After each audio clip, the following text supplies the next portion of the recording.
एक लड़के के मोबाइल पर लगातार बेल बज रही थी। जैसे ही उसने नोटिफिकेशन को चेक करने की कोशिश की, तो पता चलता है कि व्हाट्सएप पे कुछ मैसेज, कुछ वीडियो वगैरह उसके डाले जा रहे हैं। जैसे ही उसने देखा तो एक लड़की की अश्लील फ़ोटो और अश्लील वीडियो हैं। हालांकि उसने डाउनलोड नहीं किया, वो मौके की तलाश में था कि जब वो अकेला होगा और कब वो इन्हें देखेगा। और जैसे ही उसे मौका मिलता है, वो उन्हें डाउनलोड करता है और डाउनलोड करने के बाद वो तस्वीरें, जो वीडियो सामने आती हैं, उन्हें देखने के बाद उसकी आंखें खुली की खुली रह जाती हैं। दरअसल वो वीडियो, वो फ़ोटो किसी और की नहीं, बल्कि उसी की बहन के होते हैं। हालांकि उसने इस मामले को छुपाने की, दबाने की कोशिश की, किसी से ज़िक्र न करने की कोशिश की, लेकिन अनजान नंबर से जिस तरह से मैसेज आ रहे थे, वो फिर से आना शुरू हो जाते हैं। आखिरकार उसके सब्र का बांध टूट जाता है। वो अपनी बहन से फ़ोटो और वीडियो के बारे में सच पूछता है, तो जो सच सामने आता है, तभी एक ऐसी कत्ल की कहानी लिखी जाती है, जिसको सुनने के बाद शायद आप लोग भी हैरान रह जाएंगे, परेशान रह जाएंगे। दरअसल जब घटनाक्रम का खुलासा होता है, तो लोगों को यकीन नहीं हो रहा था कि कोई इंसान इस हद तक भी गिर सकता है और कोई इंसान इस हद तक भी जा सकता है। तो आदाब, नमस्कार, सत श्री अकाल।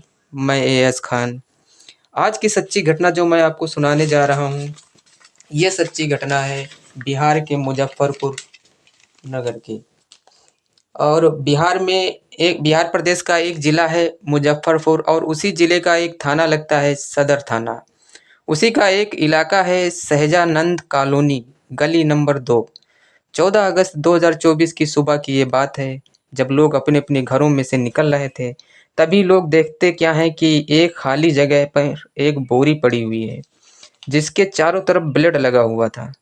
जैसे ही आसपास के लोगों ने ये देखा, उसके बाद फिर घटनास्थल पर सैकड़ों लोगों की भीड़ जमा हो जाती है और यहीं से फिर पुलिस को सूचना दी जाती है। सदर थाना क्षेत्र की पुलिस जब मौके पर पहुंचती है, तो उस बोरी को खुलवाया जाता है, तो पता चलता है कि उसमें लगभग 23 साल के एक युवक की लाश निकलती है। गर्दन उसकी किसी धारदार हथियार से रेत दी गई थी। साथ ही उसकी पीठ पर कई वार किए गए थे, जिससे उसकी जो आंतें थीं वो बाहर निकली हुई थीं। साथ ही उस लड़के को कत्ल करने से पहले बहुत बुरी तरीके से मारा गया था, पीटा गया था, जिसको देखकर साफ-साफ ये अंदाज़ा लगाया जा रहा था कि या तो ये मामला किसी प्रॉपर्टी का है या फिर ये मामला प्रेम प्रसंग का है। पुलिस ने जब इस मामले की जांच पड़ताल की, तो उस मामले की कोई शिनाख्त हो नहीं पा रही थी। जैसे ही ये मामला सोशल मीडिया पर वायरल होता है, तो इसी घटना से संबंधित कुछ लोग थाने में संपर्क करते हैं और कहते हैं कि ये हमारा बेटा 13 अगस्त 2024 की रात लगभग 8:30 बजे से लापता है। उसका मोबाइल नंबर भी काम नहीं कर रहा था। हमने उसे हर जगह तलाश करने की कोशिश की, लेकिन वो मिल नहीं पा रहा था। आखिरकार पुलिस ने जब उस लाश का उन लोगों से संपर्क कराया, उसे पहचान लिया गया कि ये लड़का कोई और नहीं, जो कि पुरुराज थाना क्षेत्र का गांव ससना का रहने वाला होता है। वो 23 साल का लड़का, जिसका नाम जयप्रकाश होता है। तो जयप्रकाश यूं तो गोवा में रहकर इलेक्ट्रीशियन का काम करता है, लेकिन यहाँ पर अचानक कैसे आया, ये पुलिस के लिए, परिवार के लिए कई तरीके के सवाल थे।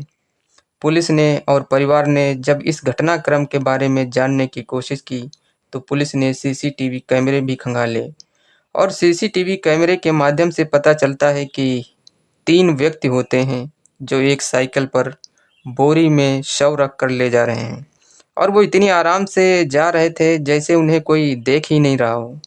लेकिन सीसीटीवी कैमरा था जो ये सब देख लेता है और उन्हें कैद कर लेता है। लेकिन ये सवाल अभी भी वहीं के वहीं खड़ा हुआ था कि आखिरकार वो 3 लोग हैं कौन? जो हत्या की गई, इसके पीछे के कारण क्या हैं? परिवार वालों से बातचीत करने की कोशिश कर रहे थे, तो परिवार वालों ने भी इस मामले में बिल्कुल कोई ख़ास जानकारी दी नहीं। साथ ही लड़की का जो मोबाइल नंबर होता है, वो पुलिस को प्रोवाइड करा दिया जाता है। तो पुलिस फिर उस मोबाइल नंबर की कॉल डिटेल निकलवाते हैं, सीटीआर निकलवाते हैं। तो पता चलता है कि साहबगंज का एक अहियापुर एक जगह होती है, वहाँ की रहने वाली एक लड़की है, ललिता। ललिता और जयप्रकाश की बहुत सारे बातें हुआ करती थीं।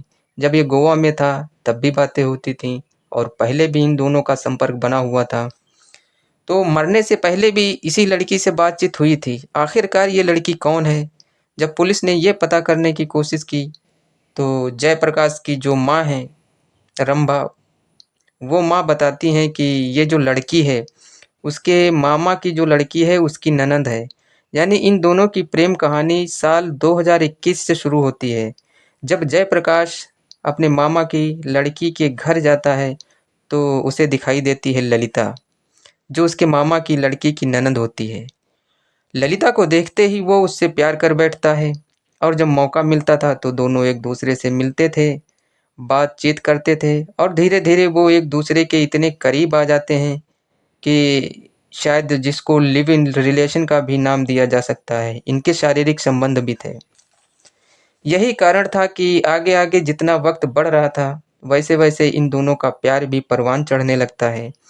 और जब साल 2023 आता है तो इस लड़की ने अपने आप को पटना में परिवार वालों से बातचीत की और परिवार वालों की सहमत से परिवार ने पटना में भेजा।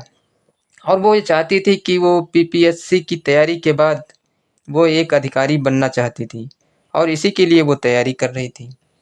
इधर जयप्रकाश कम पढ़ा लिखा होता है, वो इलेक्ट्रीशियन का काम करने गोवा चला जाता है। गोवा में जाने के बाद वो अपनी प्रेमिका ललिता से बहुत सारी बातें किया करता था। हालांकि इनके परिवार वालों ने इनकी शादी के लिए आपस में बातचीत करने की कोशिश की, लेकिन बातचीत बन नहीं पाती है।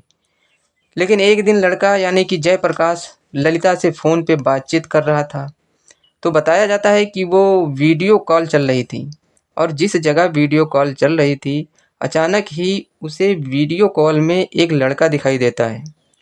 जयप्रकाश ललिता से पूछता है कि ये लड़का जो अभी पीछे दिखाई दे रहा था वो लड़का कौन है, क्या मामला है। यहीं से फिर इन दोनों के बीच में तकरार की स्थिति पैदा हो जाती है। अब जयप्रकाश को जो ललिता पर शक था वो गहराने लगता है और फिर उन दोनों की कहासुनी शुरू हो जाती है। जब कहासुनी शुरू हो जाती है और जैसे जैसे वक्त आगे बढ़ रहा था वैसे वैसे इन दोनों के बीच दूरियां भी बढ़ने लगती हैं। अब जयप्रकाश को ये लगने लगा कि ललिता उसे धोखा दे रही है, चीट कर रही है। तब उसने गुस्से में आकर अपनी ही प्रेमिका के जो पिछले दिनों उसके साथ बीते थे उसके कुछ अश्लील फोटो और अश्लील वीडियो जो अपने मोबाइल में कैद किया था जयप्रकाश, उन्हें वो ललिता के रिश्तेदारों के पास भेजना शुरू कर देता है। ललिता इस बात को लेकर परेशान होना शुरू हो जाती है, क्योंकि जब ललिता के ही परिवार के लोगों ने कहा कि तुम्हारे वीडियो और फोटो हमारे पास तक आ रहे हैं, तो ललिता ने पूरी कहानी बताई कि कैसे जयप्रकाश ने उससे प्यार किया और किस तरह से उसने धोखा देना शुरू किया। अब इस तरह की बात चलने लगती है। तब ये प्लान बनाते हैं कि इस लड़के को किसी तरकीब से गोवा से बुलवाना था। लेकिन जैसे ही इस लड़की ने जयप्रकाश को फ़ोन किया तो जयप्रकाश कहता है कि मैंने जो तुम्हारे साथ किया है वो बहुत गलत किया है। कहीं ऐसा तो नहीं है कि तुम मुझे अपने पास बुलाकर मार डालो, तुम मेरा कत्ल तो नहीं कर डालोगी। लड़की कहती है कि मैं तुम्हारा कत्ल नहीं बल्कि मैं तुम्हारे साथ में शादी करना चाहती हूँ और मैंने अपने परिवार के एक दो लोगों को मना भी लिया है। जब इस तरह की वो बात करती है तो 13 अगस्त 2024 को वो लड़का यानी कि जयप्रकाश मुजफ्फरपुर पहुंच जाता है गोवा से, और वो 2000 किलोमीटर चलने के बाद अपनी प्रेमिका के पास जाता है और फिर होटल में दोनों बैठकर खाना पीना खाते हैं। और फिर उसके बाद ललिता जयप्रकाश को एक ऐसी जगह लेकर जाती है जो उसके मामा के एक लड़के का किराए का मकान होता है। और जैसे ही वो दरवाज़ा खुलता है तो पता चलता है कि उस लड़की के पिता, उस लड़की का भाई, उस लड़की का बहनोई और उस लड़की के मामा का लड़का मौके पर मौजूद होते हैं। पहले तो उसे बहुत बुरी तरह मारा जाता है, पीटा जाता है, इस तरह की मीडिया रिपोर्ट बताती है। उसके बाद जब उनका मन भर जाता है तो फिर उस लड़के की गर्दन को काट दिया जाता है और उसके बाद फिर उसके पेट में फिर धारदार हथियार से वार किए जाते हैं, जिसकी वजह से उसके पेट की जो अतड़ियाँ होती हैं वो बाहर निकल आती हैं। जब तक उस लड़के का दम नहीं निकल जाता और जब तक उन्हें तसल्ली नहीं हो जाती कि ये मर चुका है तब तक उसे मारा जाता है। और फिर मारने के बाद उसे एक बोरी में भरकर रात के अंधेरे में 13 अगस्त 2024 की रात को साइकिल पर वो बोरी रखने के बाद इस घटनास्थल से लगभग 100 किलोमीटर की दूरी पर एक खाली जगह पर फेंक दिया जाता है। लेकिन ये पूरा मामला एक सीसीटीवी कैमरे में कैद हो जाता है और जो मृतक होता है जयप्रकाश, उसकी मां रंभा ने इन 5 आरोपियों के खिलाफ मुकदमा दर्ज करा देती है। फिलहाल पुलिस इस मामले की जांच पड़ताल में जुटी हुई है। जितने आरोपी हैं उनको तलाश करने में जुटी है और पुलिस की कोशिश है कि कम से कम समय में सभी आरोपियों को कड़ी से कड़ी सजा दी जाए। इस घटना के बाद मां का रो रो कर बुरा हाल हो जाता है और जिन जिन लोगों ने इस घटना के बारे में सुना उनके रोंगटे खड़े हो जाते हैं। दोस्तों, इस पूरी घटनाक्रम को सुनाने का उद्देश्य किसी को परेशान करना नहीं है, किसी का दिल दुखाना नहीं है, बल्कि आपको जागरूक करना है, आपको सचेत करना है। आप जहाँ भी रहें अपना ख्याल रखें और सुरक्षित रहें। आज की कहानी में बस इतना ही। कल मिलते हैं किसी नई कहानी के साथ। Thank you very much. जय हिंद, जय भारत।